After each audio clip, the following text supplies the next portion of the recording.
ಮನುಕುಲಕ್ಕೆ ಪರಿಚಯಿಸಿ ನೋಡಿದಾಗ ಬಸವಣ್ಣನವರು ಎಲ್ಲಾ ಕ್ಷೇತ್ರದಲ್ಲೂ ಮನುಷ್ಯನ ಹಸನಾದ ಬದುಕಿಗೆ ಕಾರಣೀಭೂತರಾದರು. ಅವರ ಮುಂದಾಳತ್ವದಲ್ಲಿ ಕರ್ನಾಟಕದ ಸಾಂಸ್ಕೃತಿಕ ನಾಯಕರಾಗಿ ವಚನಕಾರರ ಒಂದು ಹೆಗ್ಗಳಿಕೆಗೆ ಕಾರಣಕರ್ತರಾದರು. 12ನೇ ಶತಮಾನದ ವಚನ ಚಳವಳಿ ಜಗತ್ತಿಗೆ ಜಾಗೃತಿಯನ್ನ ಮೂಡಿಸಿತು.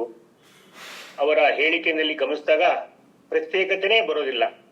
ಇವನಾರವ ಎನ್ನದೆ ಎಲ್ಲರೂ ನಮ್ಮರನ್ನೆಯ ಅನ್ನತಕ್ಕಂತ ಪದ ಪಂಕ್ತಿಯೇನೇನೆ ಅದು ಎಲ್ಲರಿಗೂ ಮೇಲ್ಪಂಕ್ತಿ ಆಗುತ್ತೆ. ಒಂದು ದಯವೇ ಧರ್ಮದ ಮೂಲ ಎಂಬ ಆಶಯ ಧರ್ಮದ ಹೊಸ ಆಯಾಮವನ್ನ ವ್ಯಾಖ್ಯಾನವನ್ನ ಬರೆದಂತ ವಚನಕಾರರ ನಿಲುವು ಅತ್ಯಂತ ಆದರ್ಶನೀಯ, ಅನುಕರಣೀಯ. ಬಸವಾದಿ ಶರಣರು ಶರಣ ತತ್ವ ಜನಮನದ ಭಾಗವಾಗಿ ವಚನಗಳ ಮುಖಾಂತರ ತಮ್ಮ ಅಭಿಪ್ರಾಯಗಳನ್ನ ಮಂಡಿಸಿದ್ರು. ಅದೆಲ್ಲವೂ ಕೂಡ ಜನರ ಹಿತಕ್ಕೆ ಕಾರಣವಾಗಿದೆ. ವಚನ ಅಂದಾಕ್ಷಣಿಕೆ ನಾವು ಕೇಳ್ಕೊಂತೀವಿ, ಅದು ವಾಗ್ದಾನ ಅಥವಾ ನಾವು ಒಂದು ಮಾತು ಕೊಟ್ಟಿದ್ದೀವಿ ಅಂತ ಹೇಳ್ತೀವಲ್ಲ, ಹಾಗೆ ಶಿವಶರಣರ ಅನುಭವದ ನುಡಿ 12ನೇ ಶತಮಾನದ ಸಾಹಿತ್ಯದ ವಿಶಿಷ್ಟ ಪ್ರಕಾರ ವ್ಯಷ್ಟಿ ಮತ್ತು ಸಮಷ್ಟಿಯ ಕಲ್ಯಾಣವನ್ನು ಚಿಂತಿಸಿದ ಕನ್ನಡ ನುಡಿ ಸಂಸ್ಕೃತಿ ಇದು ವಚನ ಚಳವಳಿ. ಅದರ ಮುಂದಾಳುಗಳನ್ನ ಬಸವಣ್ಣವರು ಅವರನ್ನ ಕುವೆಂಪುರವರು ಕಂಡಂತೆ ತೊಂದರೆ ಆಗ್ತಾ ಇದೆಯಲ್ಲ, ನಿಮ್ಮ ಬೇರೆಯವ್ರ ಮೈಕ್ ಆಫ್ ಮಾಡ್ಕೊಂಡ್ಬೇಕು. ಲಲಿತ್ ಕುಮಾರ್ ಸರ್ ಹೇಳಿ. ಸ್ವಲ್ಪ ನಿಮ್ದು ಸೌಂಡ್ ಮೈಕ್ ಆಫ್ ಮಾಡ್ಕೊಳ್ಳಿ. ಕುವೆಂಪುರವರು ಬಸವಣ್ಣನವರ ಕುರಿತು ಮತ್ತೆ ಹೇಳ್ತಾರೆ, ವೀರಶೈವ ಧರ್ಮಕ್ಕೆಂತೋ ಅಂತೆ ವಚನ ಸಾಹಿತ್ಯಕ್ಕೂ ಬಸವೇಶ್ವರರನ್ನು ಆಚಾರ್ಯ ಪುರುಷರೆಂದು ಪರಿಗಣಿಸಬಹುದು. ವೀರಶೈವ ಧರ್ಮಕ್ಕೆಂತೋ ಅಂತೆ ವಚನ ಸಾಹಿತ್ಯಕ್ಕೂ ಬಸವೇಶ್ವರರನ್ನು ಆಚಾರ್ಯ ಪುರುಷರೆಂದು ಪರಿಗಣಿಸಬಹುದು. ಬಸವಣ್ಣನವರು ನಮ್ಮ ಮನೆಯ ನುಡಿಯ ತಂಜಡರು ಅಂತ ಹೇಳ್ತಾರೆ. ಇದು ಕುವೆಂಪುರವರ ಒಂದು ಪದಪುಂಜನೆ. ಮನೆಯ ಬೆಳಕು, ತಂಪಾದ ಬೆಳಕು ಅಂತಕ್ಕಂಥ ಅಂಶವನ್ನ ಮೊಟ್ಟ ಮೊದಲಿಗೆ ವ್ಯಕ್ತಪಡಿಸ್ತಾರೆ. ಶರಣ ಚಳವಳಿ ಕನ್ನಡ ನಾಡಿನ ಸಾಮುದಾಯಿಕ ಆಂದೋಲನವಾಗಿ ಸಮಾಜದ ಕಲ್ಯಾಣವನ್ನ ಆಲೋಚಿಸಿದ ವಿಶ್ವದ ಪ್ರಥಮ ಚಿಂತನಾ ಕ್ರಾಂತಿ. ಅದು ಮನುಷ್ಯರೆಲ್ಲರ ಒಂದು ಎಂದೂ ಒಡ್ಡುಗೂಡಿಸಿ ಅವರೆಲ್ಲರ ಒಳಿತನ್ನ ಆಶ್ರಯಿಸಿದಂತ ವರ್ಣರಹಿತ ಸಮಾಜ ಸೃಷ್ಟಿತ ಕಾಲ. ಮತ ಮರುಜು ಮತವಾಗಬೇಕು, ಪಥ ವಿಶ್ವಪಥವಾಗಬೇಕು, ಮನುಷ್ಯ ವಿಶ್ವಮಾನವನಾಗಬೇಕು ಎಂಬ ಕುವೆಂಪುರವರ ಆಶಯ ವಚನಕಾರರಲ್ಲಿ ಕಂಡು ಬಂದಿದೆ, ತತ್ವವಾಗಿತ್ತು ಅಂತ ಹೇಳಿ ಉಲ್ಲೇಖಿಸಿ ಕುವೆಂಪುರವರು ಹೇಳ್ತಾರೆ. ಕುವೆಂಪುರವರು ಶ್ರೀ ಬಸವೇಶ್ವರರಿಗೆ ಎಂಬ ಕವನದಲ್ಲಿ ಮಾನವ ಮತ ಸೃಷ್ಟಿಸಿದ ಮಹಾತ್ಮ ಬಸವಣ್ಣನವರು 12ನೇ ಶತಮಾನದಲ್ಲಿ ಮಾಡಿದ ಕ್ರಾಂತಿಕಾರಕ ಆಂದೋಲನದ ಬಗ್ಗೆ ಕೊಂಡಾಡುತ್ತಾ ನುಡಿ ನಮನ ಅರ್ಪಿಸಿದ್ದಾರೆ. ಮೊದಲಿಗೆ ಪೂರ್ಣ ಈ ಪದ್ಯವನ್ನ ತಮ್ಮ ಮುಂದೆ ವಾಚನ ಮಾಡ್ತೀನಿ, ಆಮೇಲೆ ಅದರ ಅರ್ಥವನ್ನ ಬಿಡಿಸ್ತಾ ಹೋಗ್ತೇನೆ. ಕಾರ್ತಿಕದ ಕತ್ತಲಲ್ಲಿ ಆಕಾಶ ದೀಪವಾಗಿ ನೀ ಬಂದೆ, ಕಾರ್ತೀಕದ ಕತ್ತಲಲ್ಲಿ ಆಕಾಶ ದೀಪವಾಗಿ ನೀ ಬಂದೆ, ಬಟ್ಟೆ ಗೆಟ್ಟವರಿಗೊಂದು ದೊಂದಿದ್ದಕ್ಕಾಗಿ 8 ಶತಮಾನಗಳ ಹಿಂದೆ ಅಗ್ನಿ ಖಡ್ಗವಾನಂತ ಓ ಆಧ್ಯಾತ್ಮ ಕ್ರಾಂತಿವೀರ, ದೇವ ದಯೆಯೊಂದು ಹೇ ಧೀರಾವತಾರ ಶ್ರೀ ಬಸವೇಶ್ವರ. ಜಾತಿ ಪದ್ಧತಿಯ ಹೋಮಕೂಪಕ್ಕೆ ಬಿದ್ದು ವೈದಿಕರ ಯಜ್ಞ ತಾಪಕ್ಕೆ ಬಲಿ ಹೋದ ದಲಿತ ಜೀವರನೆತ್ತಿ ಮತಿ ವಿಚಾರಕ್ಕೆ ಕಾಯಕದ ದಿವ್ಯ ತತ್ವದ ಸುಕ್ಷೇಮ ಧರ್ಮನಾಗಕ್ಕೆ ನಡೆಸಿದ ಮಹಾತ್ಮನೇ ನಿನಗೆ ನಮೋ ನಮೋ ಅಂತ ಹೇಳಿ ಇದು ಅತ್ಯಂತ ಸರಳವಾದ ಪದ್ಯದ ನುಡಿಗಮನ ಇದಾಗಿದೆ. ಇದರಲ್ಲಿ ಒಂದೊಂದೇ ನಾವು ಅನುಕ್ತ ಮಾಡಿದಾಗ ನಮ್ಗೆಲ್ರಿಗೂ ತುಂಬಾ ಅರ್ಥವಾಗುತ್ತೆ. ಬಹುಶಃ ನಾವು ಮಾಸಗಳನ್ನ ಗಮನಿಸಿದಾಗ ಕಾರ್ತಿಕ ಮಾಸದಲ್ಲಿ ಹೆಚ್ಚು ಕಗ್ಗತ್ತಲಾಗಿರ್ತದೆ. ಅಂತಹ ಸನ್ನಿವೇಶದಲ್ಲಿ ಇದ್ದಂತ ಜನರಿಗೆ ಬೆಳಕನ್ನ ಕೊಟ್ಟಂತ ಮಹಾನುಭಾವ ಅಂತಕ್ಕಂಥ ಅಂಶವನ್ನ ಕಾರ್ತಿಕದ ಕತ್ತಲಲ್ಲಿ ಆಕಾಶ ದೀಪವಾಗಿ ನೀ ಬಂದೆ ಎಂಬ ಮಾತು ಅಸತೋಮ ಸದ್ಗಮಯ ತಮಸೋಮ ಜ್ಯೋತಿರ್ಗಮಯ ಮೃತ್ಯೋರ್ಮ ಅಮೃತಂ ಗಮಯ ಎಂಬ ಸದಾಶಯ. ನಾವ್ ಯಾವಾಗ್ಲೂ ಕೂಡ ಕತ್ತಲಿಂದ ಬೆಳಕನ್ನ ಕಾಣ್ಬೇಕು, ಕತ್ತಲನ್ನ ಓಡಿಸ್ಬೇಕು ಅಂತ ಹೇಳಿ DSS ಅದನ್ನೇ ಹೇಳ್ತಾರೆ. ದೀಪ ಹಚ್ಚುವೆ ನಾನು, ಹಣತೆ ಹಚ್ಚುವೆ ನಾನು, ನನ್ನ ಮುಖ ನೀನು, ನಿನ್ನ ಮುಖ ನಾನು ನೋಡಲೆಂಬ ಮಹದಾಶೆಯಿಂದ ಅಂತ. ಕತ್ತಲನ್ನ ಓಡಿಸ್ತೀನಿ ಅಂತೇನಲ್ಲ, ಅಂದ್ರೆ ಇಲ್ಲಿ ಇಬ್ಬರು ಮನುಷ್ಯರೇ ಅಪ್ಪ, ಪರಸ್ಪರ ಮುಖ ನೋಡಿ ಭವಿಷ್ಯವನ್ನ ಕಾಣಿಕೊಳ್ಬೇಕು ಅಂತಕ್ಕಂಥ ಆಶಯ DSS ಅವರದು ಅಂತ ನಾನು ಭಾವಿಸ್ಕೊಂಡಿದ್ದೆ. 12ನೇ ಶತಮಾನದ ವರ್ಣ ವರ್ಗ ಜಾತಿ ಮತ ಪಂಥ ಮುಂತಾದ ಅಸಮಾನತೆಯ ನಡುವೆ ಇರುವಾಗ ಎಲ್ಲರೂ ಸಮಾನರು ಎಂಬ ಆಕಾಶ ದೀಪವಾಗಿ ಬಂದ ಬಸವಣ್ಣನವರು ಜನ ಸಂಸ್ಕೃತಿಯ ವಿರುದ್ಧ ಚೈತನ್ಯ ಸಂಸ್ಕೃತಿಯ ಆಶಯವನ್ನ ಪ್ರತಿಪಾದನೆ ಮಾಡಿದ್ದಾರೆ ಅಂತ ಹೇಳಿ ಕುವೆಂಪುರವರು ಇಂಚನೆ ಹೇಳ್ತಾರೆ. ಕಾರ್ತಿಕದ ಕತ್ತಲಲ್ಲಿ ಆಕಾಶ ದೀಪವಾಗಿ ನೀವು ಬಂದ್ರಿ. ಕಾರ್ತಿಕ ಮಾಸ ಕತ್ತಲೆಯು ಅಜ್ಞಾನದ ಸಂಕೇತ. ಅಂತಹ ಅಜ್ಞಾನದ ಕತ್ತಲೆಯಲ್ಲಿ ಮುಳುಗಿದ್ದ ಸಮಾಜಕ್ಕೆ ನೀವು ಆಕಾಶವಾಗಿ ಬೆಳಗುವ ದೀಪದಂತೆ ಜ್ಞಾನದ ಬೆಳಕನ್ನ ಕೊಡಲು ಮುಂದಾದ್ರಿ ಅಂತಕ್ಕಂಥ ಅಂಶ. ಇನ್ನು 2ನೇ ಲೈನಲ್ಲಿ ಬಟ್ಟೆಗೆಟ್ಟವರಿಗೊಂದು ದೊಂದಿ ದಿಕ್ಕಾಗಿ, ಅಂದ್ರೆ ಮನುಷ್ಯ ಎಷ್ಟರ ಮಟ್ಟಿಗೆ ದಿಕ್ಕು ತಪ್ಪಿದ ಜನರಿಗೆ 800 ವರ್ಷಗಳ ಹಿಂದೆನೇನೆ ನೀವು ದೀವಟಿಗೆ ದಾರಿದೀಪ, ಬಹುಶಃ ನಾವು ಪಂಚನ್ ಹೇಳ್ತೀವಲ್ಲ, ಬೆಳಕು ಕೂಡ ಆಗಿನ ಕಾಲದಲ್ಲಿ. ಇವತ್ತೇ ನಾವು ಬೆಳಕೊಂಡಿದ್ದೀವಿ, ಅದಕ್ಕಿಂತ ಹಿಂದೆ ಮೆರವಣಿಗೆದಲ್ಲಿ ಲ್ಯಾಂಪ್ ಹೊತ್ತಾ ಇದ್ರು.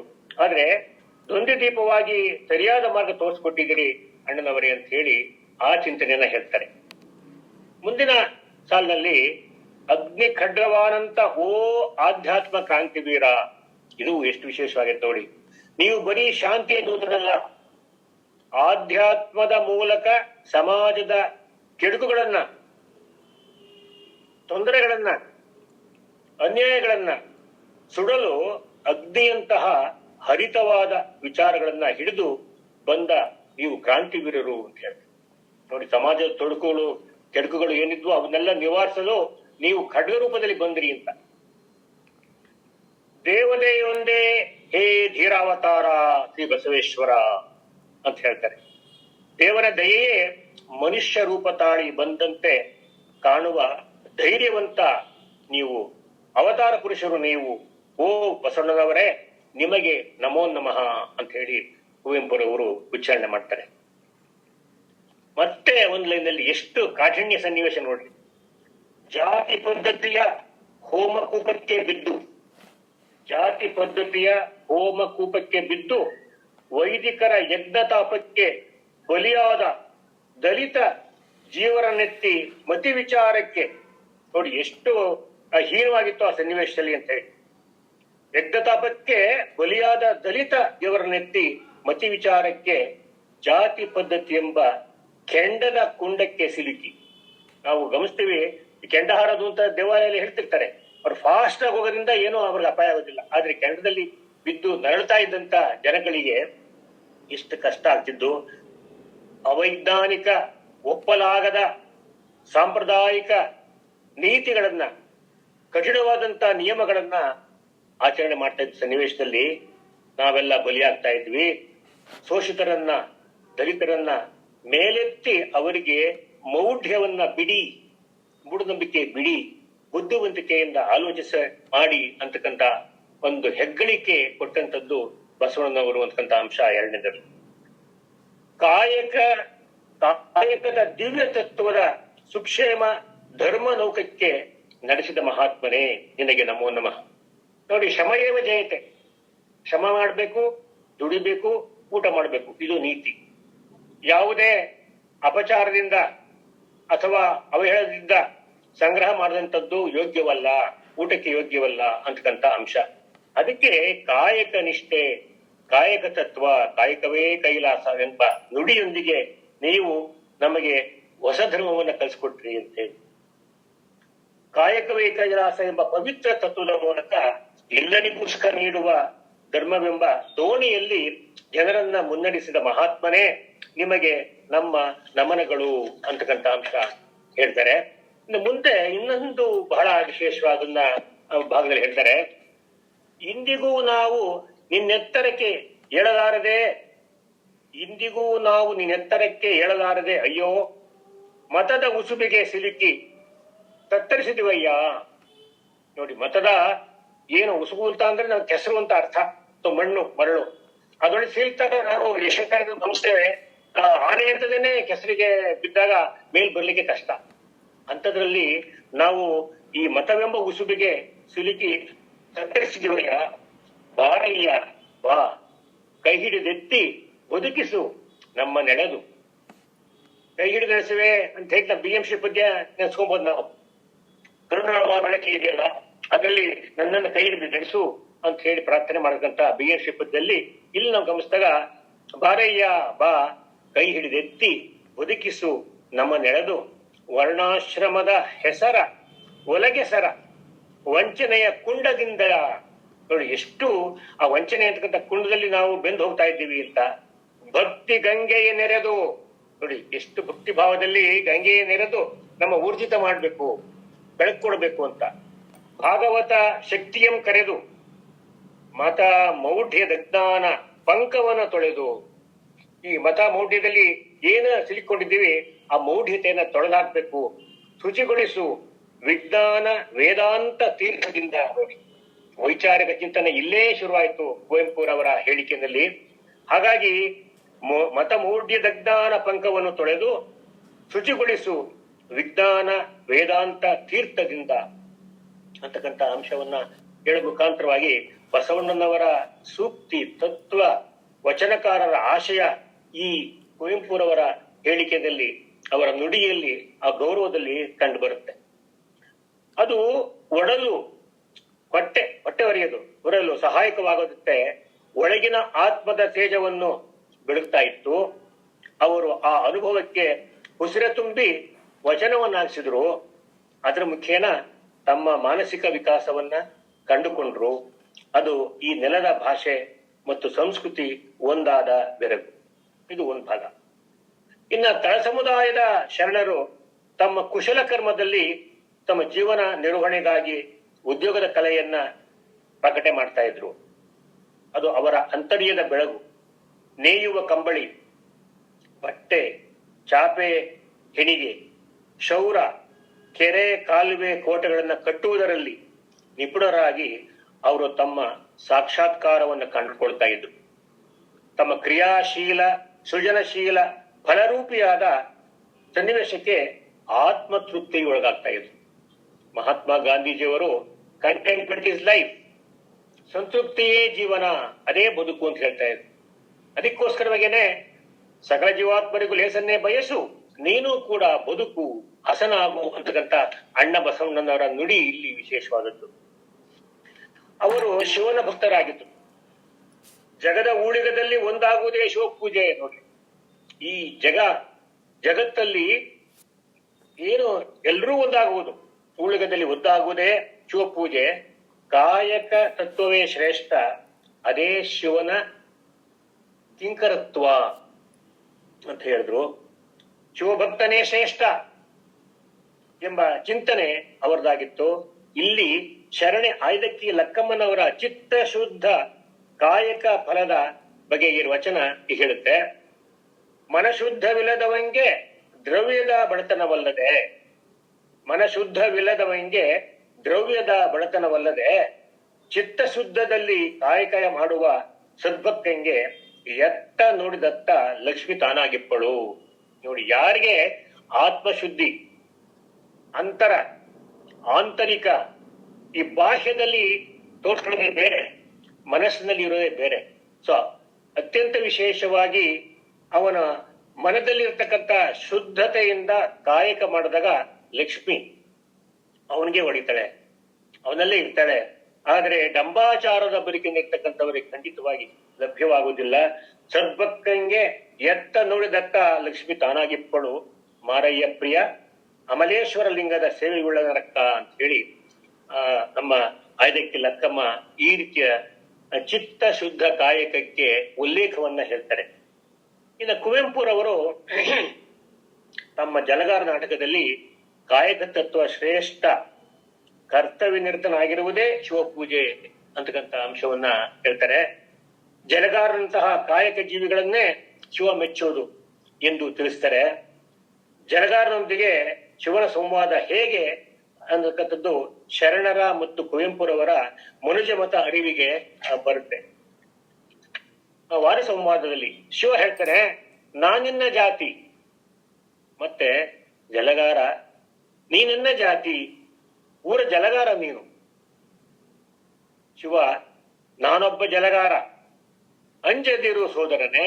ನೋಡಿ ಸಾಂತ್ವನದ ಮಾತು, ಅಂಜದಿರು ಸೋದರನೇ, ಜಗದ ಜಲಗಾರ ನಾನು, ಶಿವನೆಂದು ಕರೆಯುವರು ಎನ್ನ ಅಂತ ಹೇಳ್ತಾನೆ. ಶಿವ, ನಿಜವಾದ ಶಿವನು ಜಲಗಾರ ಶಿವನು. ಆ ಕಾಯಕ ಸೇವೆ ಇದು ನಿಷ್ಠೆ, ಅಲ್ಲೇ ಶಿವ ಇದ್ದಾನೆ ಅಂತಕ್ಕಂಥ ಅಂಶ. ಶಿವ ಗುಡಿಯ ಪೀಠದಲ್ಲಿ ಎಂದೆಂದಿಗೂ ಇರೋದಿಲ್ಲ. ಇಲ್ಲಿ ಕುವೆಂಪುರವರು ಪ್ರಕೃತಿ ಆರಾಧಕರಾಗಿ ಯಾವತ್ತೂ ಕೂಡ ದೇವಾಲಯಕ್ಕಾಗ್ಲಿ ಅಥವಾ ಮಂದಿರಕ್ಕಾಗ್ಲಿ ಓದಂತವರೇ ಅಲ್ಲ ಅಂತ ನಾನು ಅಧ್ಯಯನ ಮಾಡ್ತಿಕೊಂಡಿದ್ದೇನೆ. ಹಾಗಾಗಿ ನಿಜವಾದ ಶಿವನು ಜಲಗಾರ ಶಿವನು, ಶಿವಗುಡಿಯ ಪೀಠದಲ್ಲಿ ಎಂದೆಂದಿಗೂ ಇಲ್ಲ. ಜಲಗಾರ, ಹೇ ದೇವ ನೀನು ಮತ್ತೆಲ್ಲಿರುವೆ ಅವನ ಪ್ರಶ್ನೆ. ಶಿವ ಹೇಳ್ತಾನೆ, ಬೀದಿ ಗುಡಿಸುವ ಬಡವನೆದೆಯಲ್ಲಿ ನಾನಿರುವೆ, ಸ್ವಚ್ಛ ಮಾಡುವನ ಎದೆನಲ್ಲಿದ್ದೀನಿ, ಹೃದಯದಲ್ಲಿದ್ದೇನೆ, ಉಳುತ್ತಿರುವ ಒಕ್ಕಲಿಗರಡೆಯಲ್ಲಿ ನಾನಿರುವೆನು. ಕುವೆಂಪುರವರ ಕೃತಿಯನ್ನು ನೆನಪಾಡ್ಕೊಳ್ಬೇಕು. ಉಳುವ ಭೂಮಿಯನ್ನು ಏನು ರೈತನ ನೋಡಲ್ಲಿ ಉಳುವೆ ಮಾಡ್ತಕ್ಕಂಥವನ್ನ ಸ್ಮರಣೆ ಮಾಡ್ತೀವಲ್ಲ, ಹಾಗೆ ಉಳುತ್ತಿರುವ ಒಕ್ಕಲಿಗರಡೆಯಲ್ಲಿ ನಾನಿರುವೆ, ಎಲ್ಲಿ ವಲಯನು ನನ್ನ ಕಾರ್ಯದಲ್ಲಿ ತೊಡಗಿಯೋನೋ ಅಲ್ಲಿ ನಾನವನ ಪಕ್ಕದಲ್ಲಿರುವೆ. ಕಾಯಕನಿಷ್ಠರ ಹತ್ರ ಇದ್ದೇ ಇರ್ತೀನಿ ಅಂತ. ಕುಂಟರನ್ನು, ಕುರುಡರನ್ನು, ದೀನರನ್ನು, ಅನಾಥರನ್ನು ಕೈ ಹಿಡಿದು ಬೈಠಗ ನಡೆ ಇರುವೆ. ಇದನ್ನೇ ಬಸವಣ್ಣವರು ಕೂಡ ಮಾಡಿದ್ದು. ಸಮಾಜದಲ್ಲಿ ಬಹಿಷ್ಕೃತವಾದಂತ ವರ್ಗ, ಅವರಿಗೆ ಪೋಷಣೆ, ಅವರಿಗೆ ಬೆಳಕು ಕೊಟ್ಟಂಥದ್ದು. ಮತ್ತೆ ಮುಂದುವರೆ ಹೇಳ್ತಾರೆ ಅವರು, ಊರ ತೋಟಿಯು ನೀನು, ಜಗದ ತೋಟಿಯು ನಾನು. ನೋಡಿ, ಶಿವ ಎಲ್ಲ ವಿಶ್ವಕ್ಕೆ ಶಾಂತಿಯನ್ನ, ವಿಶ್ವಕ್ಕೆ ಒಳಿತನ್ನ ಬಯಸ್ತಕ್ಕಂಥವನಾಗಿರ್ತಾನೆ. ಬಾ ಎನ್ನ ಸೋದರನೇ, ನೀನೆನ್ನ ನಿಜ ಭಕ್ತ, ಕಾಯಕ ನಿಷ್ಠನಾಗಿರ್ತಕ್ಕಂಥ ನಿಜವಾದ ಭಕ್ತ. ನಡೆ ನುಡಿ ಒಂದಾದೊಡೆ. ನೋಡಿ, ನಡೆ ನಾನು ನಡೆಯೋದು, ನುಡಿನು ಒಂದೇನೆ, ಮಾತು ಒಂದೇ, ನಡೆನು ಒಂದೇ, ಅಂತವ್ ನಿಜವಾದಂತ ಶರಣ ಅಂತ ಹೇಳ್ತಾರ ಅವರು. ಬಾಯನ್ನ ಸೋದರನೇ, ನೀನೆನ್ನ ನಿಜ ಭಕ್ತ, ನಿನ್ನದೇ ಶಿವಭಕ್ತಿ, ನೀನೇ ಶಿವಭಕ್ತ. ನೀನೇ ನಾನಾಗಿ ಏನು, ನಾನೇ ನೀನಾಗಿರುವೆ. ಶಿವ ನೀನು, ಶಿವ ನೀನು. ನೋಡಿ, ಇಲ್ಲಿ ಶಿವನೇ ಅವನಲ್ಲಿ ಸೇರ್ಪಡೆಯಾಗಿದ್ದಾರೆ. ಆ ಕಾಯಕವೇ ಪ್ರಮುಖವಾದದ್ದು. ನಿಜವಾದಂತ ಕಾಯಕದಿಂದ ನೀನು ಗಳಿಕೆ ಮಾಡಿಕೊಂಡು ಬದುಕನ್ನು ಕಟ್ಕೊಳ್ತಾ ಇದ್ಯಾ, ನಿಜಕ್ಕೂ ನಿಷ್ಠಾವಂತ ಕಾಯಕ ನೀನು ಅಂತಕ್ಕಂಥ ಅಂಶವನ್ನ ಹೇಳ್ತಾರೆ. ಇನ್ನು ಮುಂದೆ ಶರಣರು ಸಮಾಜದಲ್ಲಿ ಚಾತುರ್ವರ್ಣದಿಂದ ಉಂಟಾದ ಸಾಮಾಜಿಕ ಅಸಮಾನತೆಯನ್ನ ತಿಳಿದು ಅದರಿಂದ ಉಂಟಾದ ಶೋಷಣೆ ಕುರಿತು ಆಲೋಚಿಸಿದರು. ಅದಕ್ಕೆ ಪರಿಹಾರವನ್ನ ಚಿಂತಿಸಿದರು. ಉನ್ನತ ವರ್ಣದ ಜನ ಸ್ಮೃತಿ, ಶ್ರುತಿ, ಪುರಾಣ, ಆಗಮಗಳನ್ನು ತಮ್ಮ ಆಸ್ತಿಯನ್ನ ಮಾಡ್ಕೊಂಡಿದ್ರು. ಸಂಸ್ಕೃತದಲ್ಲಿ ಅವುಗಳನ್ನ ಪಠಿಸುತ್ತಾ ಇತರ ವರ್ಣದವರನ್ನು ಏನೂ ಅರಿಯದ ಮೂಢರೆಂದು ಕಾಣ್ತಾ ಇದ್ರು. ಅದನ್ನು ಅಲಗಳೆದು ಶರಣ ಸಿದ್ದರಾಮ ಅವರು ನಡೆ ನುಡಿ ಒಂದಾದ ಹೃದಯ ಗ್ರಂಥಿಯಲ್ಲಿ ಆ ಮಹಾಲಿಂಗ ನೆಲೆಸುತ್ತಾನೆ ಅಂತ ನೋಡಿ. ಸಿದ್ದರಾಮರು ಕೂಡ ಅದೇ ಪದ ಹೇಳ್ತಾರೆ.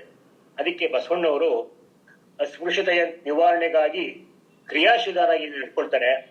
ಮಾದಾರ ಚೆನ್ನಯ್ಯನ ಮನೆಯಲ್ಲಿ ಅಂಬಲಿ ಉಂಡು ತೃಪ್ತನಾದದ್ದು ಅದು ಮಾದಾರ ಚೆನ್ನಯ್ಯನ ಭಕ್ತಿಗೆ ಬಸವಣ್ಣ ಮೆಚ್ಚಿ ನಡೆದುಕೊಂಡು ಆತ್ಮೀಯ ಭಾವ ಅಂತಕ್ಕಂಥ ಅಂಶ. ಬಸವಣ್ಣನವರು ವರ್ಣ ವ್ಯವಸ್ಥೆ ಮಾನವ ಸೃಷ್ಟಿ, ಭಗವಂತನ ಸೃಷ್ಟಿ, ನಾವೆಲ್ಲರೂ ಒಂದೇನೆ ಅಂತ ತಿಳಿಸಿ ಅದರಂತೆ ನಡ್ಕೊಳ್ಬೇಕು. ತಮ್ಮದು ಮನುಜ ಮತ, ವಿಶ್ವದ ಒಡೆಯ ಶಿವ ಸೃಷ್ಟಿಸಿದ ವಿಶ್ವಮಾನವರು ನಾವು ಎಂಬ ಭಾವ ಈ ವಚನ ರಚನೆ ಮಾಡಿದ್ದಾರೆ. ನೆಲವೊಂದೇ ಹೊಲೆಗೇರಿ ಶಿವಾಲಯಕ್ಕೆ, ನೆಲವೊಂದೇ ಹೊಲೆಗೇರಿ ಶಿವಾಲಯಕ್ಕೆ, ಜಲವೊಂದೇ ಶೌಚ ಚಮನಕ್ಕೆ, ಕುಲವೊಂದೇ ತನ್ನ ತಾನರಿದವಂಗೆ, ಫಲವೊಂದೇ ಷಡುದರ್ಶನ ಮುಕ್ತಿಗೆ, ನಿಲವೊಂದೇ ಗುಡದ ಸಗಮ ದೇವ ನಿಮ್ಮ ನರಿದವಂಗೆ. ಹೀಗಿಷ್ಟು ಅರ್ಥಪೂರ್ಣವಾಗಿದೆ. ಎಲ್ರಿಗೂ ಒಂದೇನೆ, ನೀರು ಒಂದೇ ಪ್ರತಿಯೊಬ್ಬರಿಗೂ, ಭೂಮಿ ಒಂದೇ, ಭೂಮಿ ತಾಯಿ ಒಬ್ಳೇನೇನೆ. ಎಲ್ಲವನ್ನೂ ಊಟ ಮಾಡುವ ಹಕ್ಕು ಪ್ರತಿಯೊಬ್ಬರಿಗೂ ಇದೆ, ಬಳಸಿಕೊಳ್ಳುವ ಹಕ್ಕು ಇದೆ ಅಂತಕ್ಕಂಥ ಅಂಶ. ಈ ಸಮಾಜ ಜಾತೀಕರಣದಿಂದ ಹಲವು ತಲ್ಲಣಗಳಿಗೆ ಒಳಗಾಗಿದೆ. ದ್ವೇಷ, ಅಸೂಯೆ ಈ ತಾಣವಾಗಿದೆ. ಇದು ಸಮಾಜದ ಅನಾರೋಗ್ಯದ ಸೂಚನೆ. ನಾವು ವೈಜ್ಞಾನಿಕ ಇವತ್ತಿನ ಏನು ಡಿಜಿಟಲ್ ಯುಗದಲ್ಲಿದ್ದೇವೆ, ಧಾರ್ಮಿಕ ರಾಜಕಾರಣದ ಯುಗದಲ್ಲಿದ್ದೇವೆ ಎಂಬ ಯೋಚನೆಗೆ ಭಯಭೀತರಾಗಿ ಜನ ಬದುಕುವಂತ ಸನ್ನಿವೇಶ ಬಂದಿದೆ. ಈ ಕಾಲಕ್ಕೆ ಅಂಬೇಡ್ಕರ್, ಬಸವಣ್ಣ, ಕುವೆಂಪುರವರು ಖಂಡಿತವಾಗಿ ನಮಗೆ ಪ್ರಸ್ತುತರಾಗ್ತಾರೆ. ಕುವೆಂಪು ಕೂಡ ಈ ಜಾತಿ ಮತ ವೈರುಧ್ಯಗಳ ವಿರುದ್ಧ ಸಿಡಿದಿದ್ದು ಮನುಜ ಮತ, ವಿಶ್ವಪಥ, ಸರ್ವೋದಯ ಸಮನ್ವಯ, ಪೂರ್ಣ ದೃಷ್ಟಿ, ಈ ಪಂಚಮ ಮಂತ್ರಗಳನ್ನ ಚಿಂತನೆ ಸಾಹಿತ್ಯದಿಂದ ಎಚ್ಚರಿಸಿದ್ರು. ಅವರ ಒಂದು ಬಹಳ ಮುಖ್ಯವಾದದ್ದು ವಿಚಾರ ಕ್ರಾಂತಿಗೆ ಆಹ್ವಾನ. ಇದು ಈ ಪದ್ಯ ಮುಕ್ತಾಯ ಮಾಡ್ತಾ ಇದ್ದೇನೆ. ಆತ್ಮಶ್ರೀಗಾಗಿ ನಿರಂಕುಶ ಬುದ್ಧಿಗಳಾಗಿ ಎಂದು ತಿಳಿ ಹೇಳಿ ಯುವಕರಿಗೆ ಈ ಕರೆ ಕೊಡ್ತಾರೆ. ಅಂದು ಬಸವಣ್ಣ ಹೇಳಿದಂತಹ ಸನ್ನಿವೇಶ ಏನಿತ್ತೋ ಅದು ಮತ್ತೆ 20ನೇ ಶತಮಾನದಲ್ಲಿ ಮರುಹುಟ್ಟುವಾಯಿತು. ಇಬ್ಬರೂ ಒಂದೇ ಸಮೀಕರಣವಾಗಿ ಅಂತಕ್ಕಂಥ ಅಂಶ ಗೊತ್ತಾಗ್ತದೆ. ಯಾವ ಕಾಲದ ಶಾಸ್ತ್ರವೇನು ಹೇಳಿದರೇನು, ಯಾವ ಕಾಲದ ಶಾಸ್ತ್ರವೇನು ಹೇಳಿದರೇನು, ಎದೆಯದನಿಗೂ ಮಿಗಿಲು ಶಾಸ್ತ್ರವಿಹುದೇನು, ಎಂದೋ ಮನು ಬರೆದಿಟ್ಟಿದಿಂದೆಮಗೆ ಕಟ್ಟೇನು, ಎಂದೋ ಮನು ಬರೆದಿಟ್ಟಿದಿಂದು ಎಮಗೆ ಕಟ್ಟೇನು, ನಿನ್ನೆದೆಯ ದನಿಯೇ ಋಷಿ ಮನು ನಿನಗೆ ನೀನು, ನಿನ್ನೆದೆಯ ದನಿಯೇ ಋಷಿ ಮನು ನೀನು ನಿನಗೆ ನೀನು, ಹಳೆ ಮತದ ಕೊಳೆಯೆಲ್ಲ ಹೊಸ ಮತಿಯ ಹೊಳೆಯಲ್ಲಿ ಕೊಚ್ಚಿ ಹೋಗಲಿ, ಹಳೆ ಮತದ ಕೊಳೆಯೆಲ್ಲ ಹೊಸ ಮತಿಯ ಹೊಳೆಯಲ್ಲಿ ಕೊಚ್ಚಿ ಹೋಗಲಿ, ಬರಲಿ ವಿಜ್ಞಾನ ಬುದ್ಧಿ, ವೇದ ಪ್ರಮಾಣತೆಯ ಮರುಮರೀಚಿಕೆಯಲ್ಲಿ, ವೇದ ಪ್ರಮಾಣತೆಯ ಮರುಮರೀಚಿಕೆಯಲ್ಲಿ ನೀರರಸಿ ಕೆಡದಿರಲಿ ಸ್ವತಂತ್ರ ಸಿದ್ಧಿ, ತರುಣರಿರಾ ಎದ್ದೇಳಿ, ತರುಣರಿರಾ ಎದ್ದೇಳಿ ಎಚ್ಚರಗೊಳ್ಳಿ ಬಾಳಿ. ಈ ಪದ್ಯ ಯಾವ ಕಾಲಕ್ಕೂ ಇವತ್ತಿನ ವೈಚಾರಿಕ ಚಿಂತನೆಗೆ ಪೂರ್ಣ ಪ್ರಮಾಣದಲ್ಲಿ ಇದೆ ಅಂತ ನಾನು ಭಾವಿಸಿದ್ದೇನೆ. ನಮ್ಮ ಯುವಜನಾಂಗಕ್ಕೆ ಹೊಸ ಒಂದು ಅಧ್ಯಾಯ ಬರಬೇಕು.